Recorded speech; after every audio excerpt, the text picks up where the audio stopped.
हरियाणा की भूमि, कुरुक्षेत्र का स्थान भगवान श्री कृष्ण के गीता उपदेश के लिए जाना जाता है। लेकिन हरियाणा की ये पवित्र भूमि यानी कि हरियाणा, यहाँ पर हरि का आना हुआ, वो बना हरियाणा। ठीक है, तो यहाँ की भूमि और भी किसी जगह के लिए प्रसिद्ध है। हमें जन्मों जन्मों के ब्रह्म हत्या के ऋणों से मुक्त करवाने के लिए ऋण मोचन कपाल मोचन धाम, कपाल मोचन धाम में आने के लिए आप अंबाला शहर चुनें, नहीं तो हम ऐसा भी चुन सकते हैं यमुनानगर से सीधे बसेस चलती हैं, आपको ले जाएंगी। लेकिन अंबाला से काला अम्ब एक कस्बा पड़ता है, रुड़की रोड नेशनल हाईवे पे जो उत्तराखंड को रास्ता जाता है।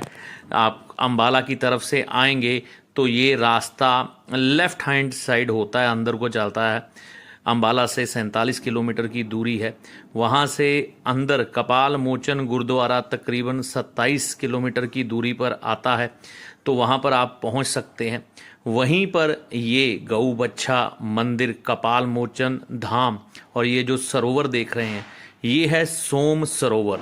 इसके साथ जुड़ी हुई जो पौराणिक मान्यताएं हैं, भगवान शिव, भगवान कृष्ण, राम जी, गुरु गोविंद सिंह जी के साथ, ये सारी विस्तार से जानकारी हम यहाँ के जो पुरोहित हैं, तीर्थ पुरोहित कपाल मोचन धाम के, उनसे लेंगे, क्योंकि वो ही हमें बेहतर ढंग से इस स्थान के बारे में जानकारी दे सकते हैं।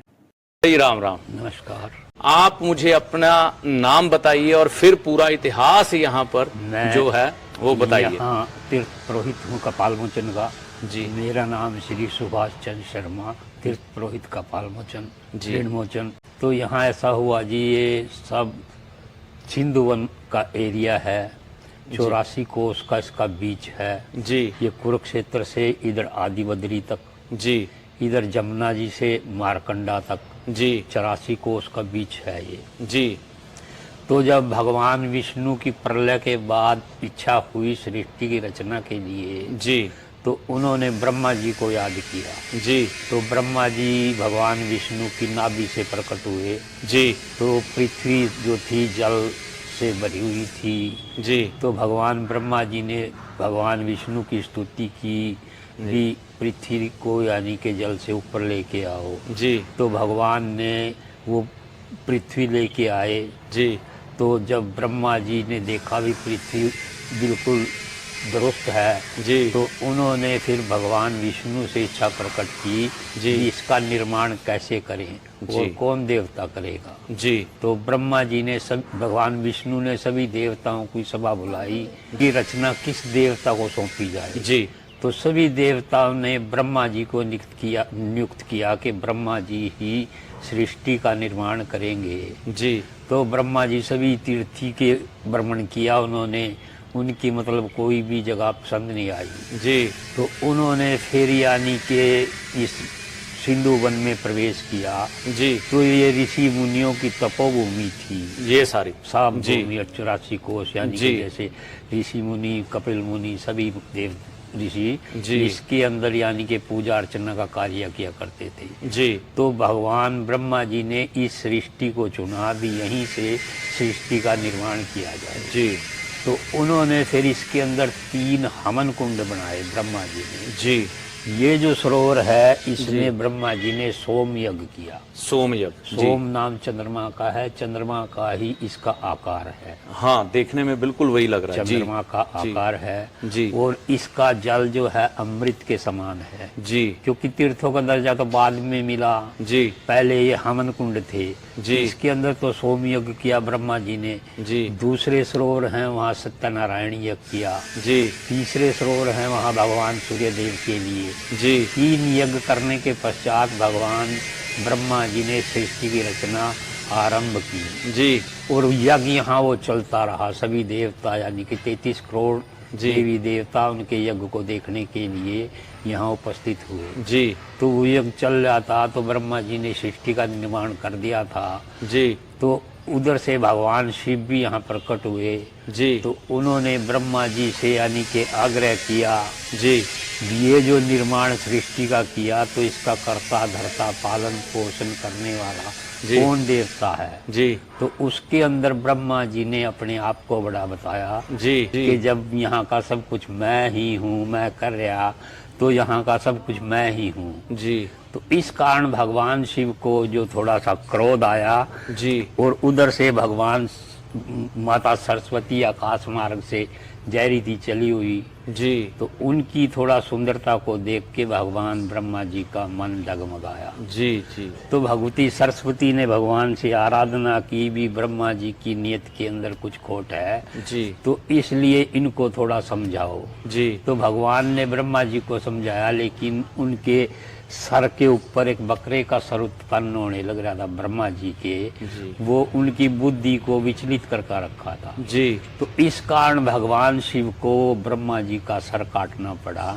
जी वो सर काटने के कारण भगवान शिव को ब्रह्म हत्या का दोष लगा, ओ जी और वो सर भगवान शिव के हाथ के ऊपर यानी कि चिपक गया। ठीक है जी तो भगवान चले गए अपने लोक को, उन्होंने देखा भी ये तो बहुत अनर्थ है गया, जी और मैंने तो ब्रह्मा जी का सर ही काट दिया गुस्से में, जी तो इसलिए इसका उद्धार कैसे होगा, जी। और ये ब्रह्म हत्या का दोष लग गया। जी तो भगवान जो थे शिव जी महाराज भगवान विष्णु के पास पहुंचे, जी उनसे आग्रह किया भी ये जो ब्रह्मा जी का सर काटा जी। और मेरे को ब्रह्म हत्या का दोष लग गया, जी और इसके दोष के निवारण के लिए अब क्या किया जाए। जी तो भगवान विष्णु ने कहा भी यहाँ तो स्वर्ग लोक है, पुण्य है ना पाप है, जी। यहाँ तो सब बराबर है। जी ये सब कार्य ब्रह्मा जी ने सृष्टि की रचना के अंदर पृथ्वी लोक के अंदर बनाया, जी और इसका यानी कि उपाय भी ब्रह्मा जी ही बताएंगे भी ये पाप आपका कहाँ दूर होगा। जी तो भगवान शिव जो थे ब्रह्मा जी के पास है, क्योंकि ब्रह्मा जी ब्राह्मण थे, जी उनसे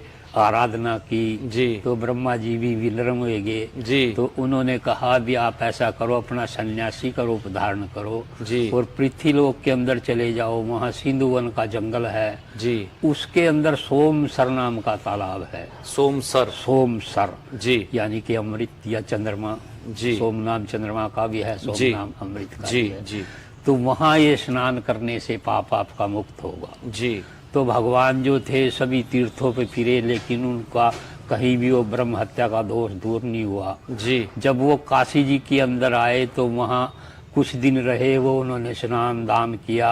जी तो जब वो काशी जी के अंदर थे तो ब्रह्म हत्या बाहर रहती, जी लेकिन जब वहाँ से वो चले, वो ब्रह्म हत्या उनके साथ फिर लग ली। जी जी वहाँ भी उसको यानी कि छुटकारा नहीं मिला। जी तो चलते चलते कुरुक्षेत्र के एरिया में पहुँच गए, जी तो उन्होंने वहाँ भी स्नान किया, लेकिन कोई बात नहीं बनी। जी फिर उन्होंने सिंधु वन के अंदर प्रवेश किया, जी तो यहाँ उन्होंने देखा भी इतना हरा भरा यानी कि जी जंगल आज तक मैंने अपनी यानी कि शिव नगरी के अंदर भी नहीं देखा। जी तो यहाँ उनकी आत्मा को शांति मिली। जी तो यहाँ पहले 368 तीर्थ थे, जैसे कि ऋषि मुनि जो भी थे उन्होंने अपना अपना सरोवर बनाया जी, हुआ था। जी। तो भगवान को ये नहीं पता लगा भी यहाँ सोमसर नाम का तालाब कौन जी सा है। जी तो उन्होंने मन के अंदर विचार किया भी ये तो मृत्यु लोक है, जब तक किसी से कोई बात पूछेंगे नहीं जी तो उसका हल नहीं निकलेगा। जी तो भगवान शिव ने मन के अंदर विचार किया भी क्यों ना किसी गांव या नगरी के अंदर जाकर जी इस बात का पता किया जाए भी यहाँ सिंधु वन का जंगल कौन सा है,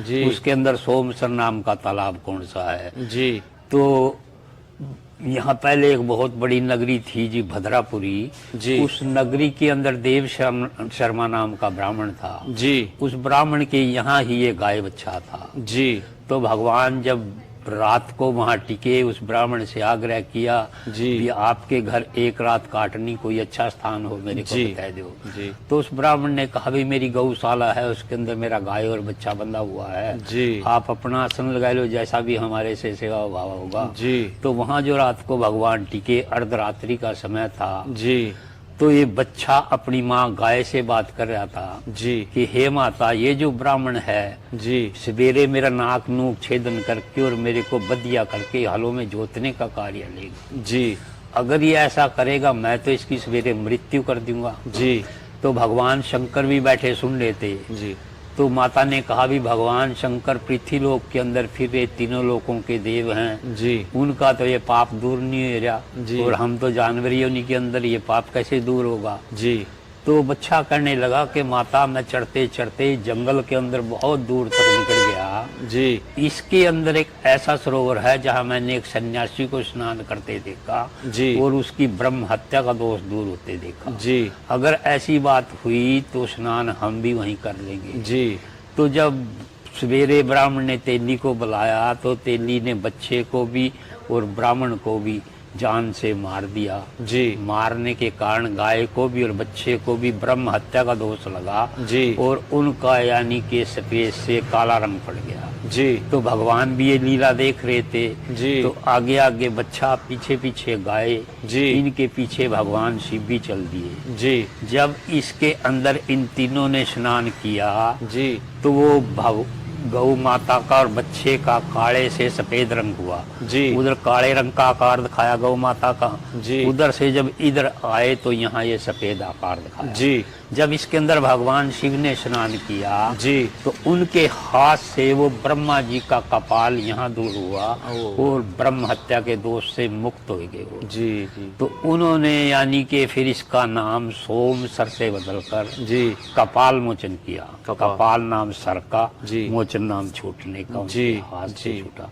फिर उन्होंने यानी कि इस गाय बच्चे को ये वरदान दे दिया जी भी यहीं किनारे के ऊपर स्थिर हो जाओ। जी जैसे आपने हमारी सहायता करी जी तो ऐसे ही दुनिया की सहायता करते रहो। जी धन पुत्र इत्यादि की जिसको भी यानी कि कोई आवश्यकता है जी तो इनके कान में कहने से सूखना सूखने से जी वो सब मनोवांछित फलों की प्राप्ति जी हो जाती है। जी जी जी उसके बाद फिर भगवान श्री राम आए रावण को मारने के बाद जी अपने पिता दशरथ के पिंडदान के लिए। जी तो उन्होंने भी यानी राम लक्ष्मण सीता सहित यहाँ जी रावण को मारने के बाद ब्रह्म हत्या का दोष जी की निवृत्ति की जी और अपने पिता दशरथ के लिए पिंडदान किया यहाँ। जी उसके बाद फिर भगवान श्री कृष्ण आए पांडवों को लेकर। जी क्योंकि महाभारत के बाद धर्मराज युधिष्ठिर ने भगवान कृष्ण से आराधना की जी ये जो इतना बड़ा युद्ध कराया जी इसके अंदर पक्षु पक्षी जानवर सभी मारे गए जी और हमारे तो कुल के कुल ही खत्म हो गए जी और जिनकी कोई यानी कि अभिलाषा युद्ध की ली थी वो भी मारे गए। जी तो उनकी शांति के लिए कोई उपाय करो। जी वो रात को हमारे सपने में आए भी हमारा जी मोक्ष कराओ। जी तो आप ऐसी जगह हमें ले चलो जहाँ उनकी यानी के आत्मा को शांति मिले। जी तो भगवान श्री कृष्ण पांडवों को यहाँ लेकर आए,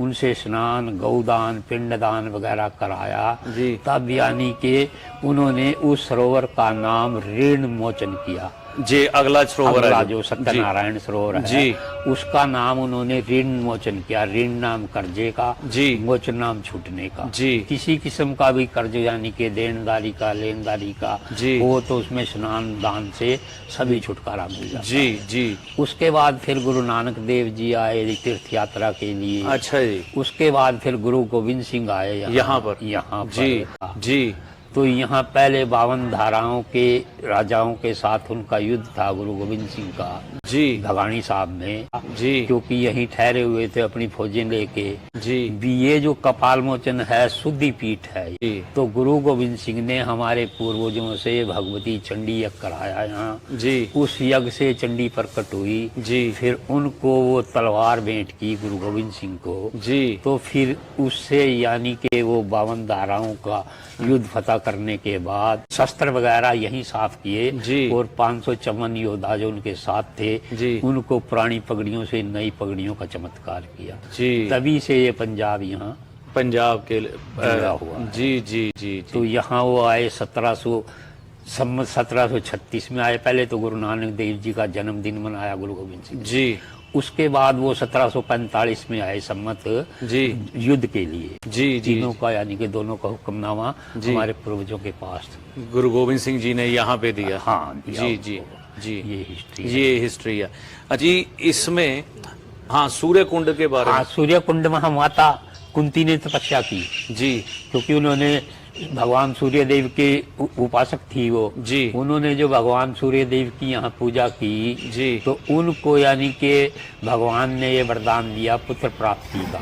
जी तो यहाँ फिर वो कर्ण पैदा हुए तभी उसका नाम सूर्य कुंड पड़ा। सूर्य कुंड पड़ा। ठीक है जी। तो यहाँ पर आने का कोई विशेष दिन भी है कि इस अब दिन यहाँ यानी कि ये कार्तिक एकादशी को और पूर्णिमा तक 5 दिन का पर्व मनेगा। जी जैसा कि गुरु गोविंद सिंह ने कार्तिक पूर्णिमा को यहाँ गुरु नानक देव जी का जन्मदिन मनाया, जी, तो एकादशी से और पूर्णिमा 5 दिन, यानी कि यहाँ पूरा मेला 10-15 लाख आदमी आएगा। अच्छा जी, भारी मेला रहता है। भारी मेला लगेगा। अच्छा जी, 10 किलोमीटर में मेला है जी, ये 10 किलोमीटर। अच्छा जी, बहुत ही यानी कि उस दिन यहाँ स्नान करने का महत्व है। महत्व है, महत्व। ये तो तीर्थ है, देखो स्नान तो 12 महीने कभी भी कर सकते हैं, कभी भी आके, लेकिन वो पर्व मनाया गया है, पर्व मनाया गया क्योंकि 33 करोड़ देवी देवताओं ने कार्तिक पूर्णिमा को ही यानी कि यहाँ यज्ञ में संपूर्ण होती डाली। ठीक है, तभी से ये मेला चालू है यहाँ। जी ठीक है। अब जैसा कि भगवान विष्णु पाताल लोक में हैं जी 4 महीने के लिए, जी, इस देव सैनी एकादशी को भगवान विष्णु यहाँ आएंगे, स्नान करके जी, के बाद स्वर्गलोक को जाएंगे, जय, तभी से मेला चालू। जी जी। कोई पंडित जी यहाँ पर सामग्री वगैरह की भी जरूरत होती है? जैसे कि मैंने यहाँ पर आया हूँ पहले भी 2 बार, तो 365 जोते ऐसा कुछ बताया जाता है। हाँ, तो 1 साल की 365 जोत लगा जाते हैं जी 365। और सामग्री थोड़ा बता दें, जो लोग आना चाहे उनको मालूम रहेगा। हाँ, वो ऐसा है जी, जैसा गाय बच्चा है जी, उसका गाय का सूट और बच्चे का पजामा कुर्ता या जो भी अपनी श्रद्धा के अनुसार जी, उनके पास, जैसे कि चने की दाल, छोले की दाल छिड़कती है गाय बच्चे पे। अच्छा जी, तो 365 जोत यानी कि 1 साल हम यहाँ स्नान नहीं कर सकते जी, 1 साल का दीपदान यानी कि हम 365 जोत से यहाँ कर देते हैं, इकट्ठी जोत जगा देते, इकट्ठी जोत जगा देते हैं। जी जी जी। और गाय का क्या आपने बोला जी? गाय का जैसे कि सूट है, ठीक है। बच्चे का जैसे पजामा है, कुर्ता, लेडी जेंट्स। और दाल कौन सी पंडित जी? चने की दाल। चने की दाल चलती है। तो कोई क्वांटिटी में चाहिए कि जितनी मर्जी? श्रद्धा। जी जी, श्रद्धा। ये कहाँ पर? गऊ बच्चा मंदिर में? हाँ, गऊ बच्चा मंदिर में जी। तो ब्रह्म हत्या में हम किस किस दोष को लेते हैं पंडित जी? क्या ब्रह्म हत्या की श्रेणी में आ जाता है?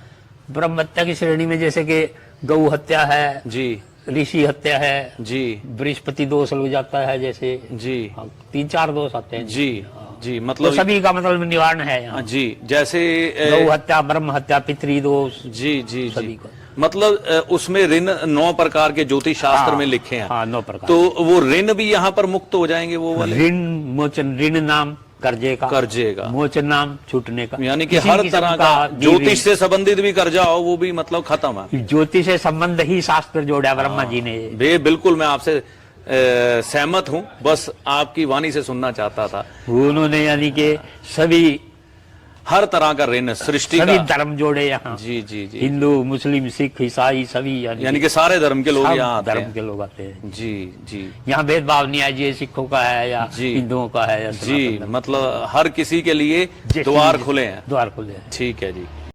पंडित जी अपना नंबर जरूर बताएं, अगर कोई आए आपके मार्गदर्शन में, आप पूजन उसको करवा दें। हाँ जी, हाँ जी। और कई इच्छुक होते हैं कि पंडित जी के मार्गदर्शन में ही करें, तो आप अपना फोन नंबर जरूर बोलें। 9728 जी 74 जी 03 जी 46 जी। कपाल मोचन।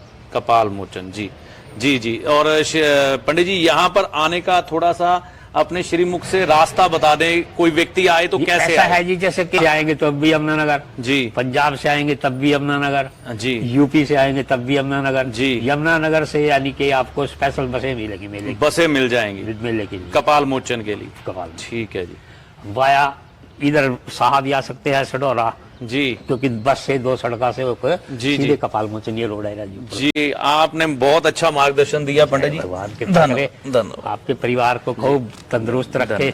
आज कुछ एक जानकारी आपको जानना जरूरी है जब भी आप ये स्नान करने जाएं कपाल मोचन।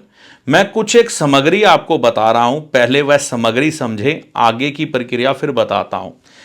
ये देखिए, ये एक सूट है, ठीक है ना, लेडीज सूट है, तो आप अपनी इच्छा के अनुसार एक अच्छा सा सूट ले सकते हैं। इसमें काला और नीला रंग मत लीजिएगा। और ये कुर्ता पैजामे का कपड़ा है, ठीक है ना। तो ये जो लेडीज सूट है ना, ये गौ माता के लिए है, और ये जो कुर्ता पजामा का कपड़ा है ये बच्चे के लिए है, ठीक है ना। और साथ में चने की दाल है, ये आप देख सकते हैं। एक दीपक है 4 मुख वाला, ये आप देख सकते हैं। एक नारियल की ठुटी है, ठीक है ना, ये आप देख सकते हैं। एक मैं अच्छी कंपनी का घी लेके आया हूं, ये क्यों लाया हूं ये भी मैं आपको बताऊंगा। तिल का तेल है, और ये ज्योति है ना, ये रुई की ज्योतियां हैं। तकरीबन मैंने 400 की गिनती में रखी हैं। 365 की जरूरत होती है। अब इसका भी मैं बताऊंगा क्यों।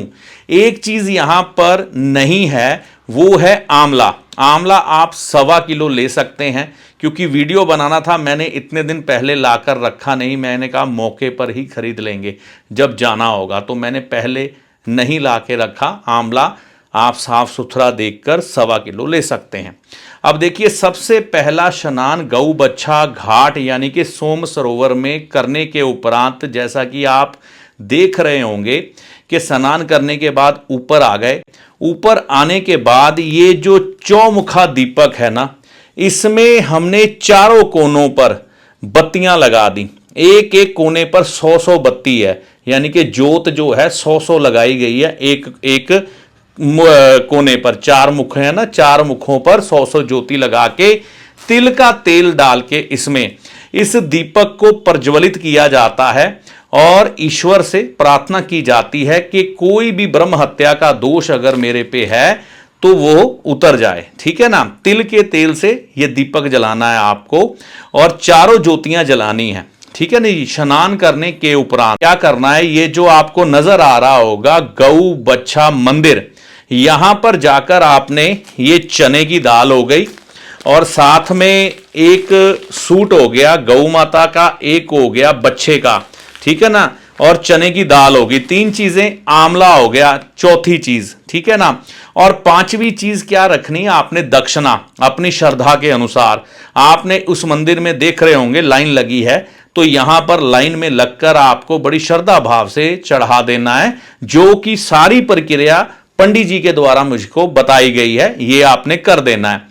और इसके बाद भगवान शिव का मंदिर आपको सामने नजर आ रहा होगा, वहां आपने अपना माथा टेकना है और माथा टेकने के बाद उस मंदिर के आगे या पीछे जाकर ये नारियल की जो ठूठी आप देख रहे हैं ना, इसमें देसी घी की जोत जगानी है आपने। ठीक है ना। तो देसी घी इसमें भर लेना है। देसी घी भर के इस ठूठी में जोत जगाकर भगवान शिव से भी प्रार्थना करनी है और ब्रह्मदेव से भी प्रार्थना करनी है कि इस ब्रह्म हत्या के दोष से मुक्ति मिले। तो यहां पर ये सब सामग्री आपको जाननी पड़ती है कि ये सामग्री के बिना ये सब कुछ अधूरा रह जाता है। तो यहां पर ये सारी प्रक्रिया करने के बाद आपने चले जाना है ऋण मोचन सरोवर में। तो वहां पर आपने स्नान करना है। स्नान करने के बाद आपने बढ़ जाना है आगे सूर्य कुंड की तरफ। तो सूर्य कुंड पहुंचकर भी आपने स्नान करना है।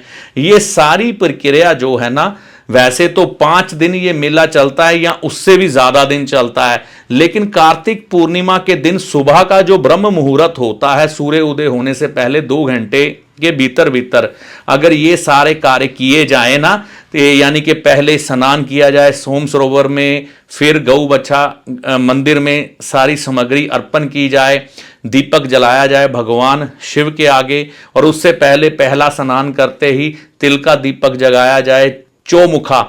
तो ये सब प्रक्रिया करने के बाद ना, ऋण मोचन का स्नान करने के बाद, ठीक है, तो उसके बाद अंतिम में सूर्य कुंड का स्नान किया जाए। तो ये सूर्य उदय होने से पहले पहले अगर प्रक्रिया खत्म हो जाए ना, यानी कि ब्रह्म मुहूर्त में, तो श्रेष्ठ मानी जाती है पंडित जी के मतानुसार। ठीक है जी। बाकी सारे दिन है, आप किसी भी समय कर सकते हैं, सुबह भी कर सकते हैं। बाकी आप पंडित जी से इसके बारे में संपूर्ण जानकारी ले सकते हैं, जो वहां पर गऊ बच्छा मंदिर में आपको उपस्थित मिलेंगे। वो आपको सारी जानकारी विस्तार से दे देंगे, लेकिन समय से पहले जानकारी जाने उनसे। तो ये जानकारी मैंने आपको इसलिए दी है कि हम कई बार गऊ बच्छा घाट पर या कपाल मोचन स्नान करने तो चले जाते हैं, लेकिन उस ऋण से मुक्त होने की जो एक प्रक्रिया है ना, वो हम जान नहीं पाते। तो ये सारी प्रक्रिया करने के बाद ही पंडित जी के मतानुसार हमें लाभ मिलता है। तो ये आप कर सकते हैं। ठीक है जी। तो ये सारी जानकारी मैंने आपको देनी थी। अब कई लोगों का प्रश्न होगा कि हम घर से 2 लोग जा रहे हैं, 3 या 5, तो सबकी सामग्री क्या अलग अलग लगेगी? देखिए, एक परिवार में जो घर का मुखिया सबसे प्रमुख है उस घर में, वह ये सारी सामग्री ले लें। पंडित जी के मतानुसार हर एक व्यक्ति को ये सारी सामग्री लेने की जरूरत नहीं है। उन्होंने बोला था कि यहां पर स्नान का समय, वैसे तो किसी भी समय आप आ जाओ, कोई दिक्कत नहीं है, आ सकते हैं, लेकिन कार्तिक पूर्णिमा का स्नान सबसे महत्वपूर्ण है। अगर आप भीड़ से बचना चाहते हैं तो बाकी दिन है, नहीं तो पूर्णिमा का स्नान सुबह के समय ब्रह्म मुहूर्त में। आज से 2 साल पहले जब मैं ऋण मोचन कपाल मोचन धाम गया था, उस समय ये जो मेला चल रहा था, कार्तिक पूर्णिमा सुबह 4 बजे का समय है। उस समय के दृश्य आपके लिए डाल रहा हूं, ये इसलिए कि आपको एक थोड़ा सा अनुमान मिल जाए कि वहां पर क्या परिस्थितियां होती हैं, कैसा रश होता है।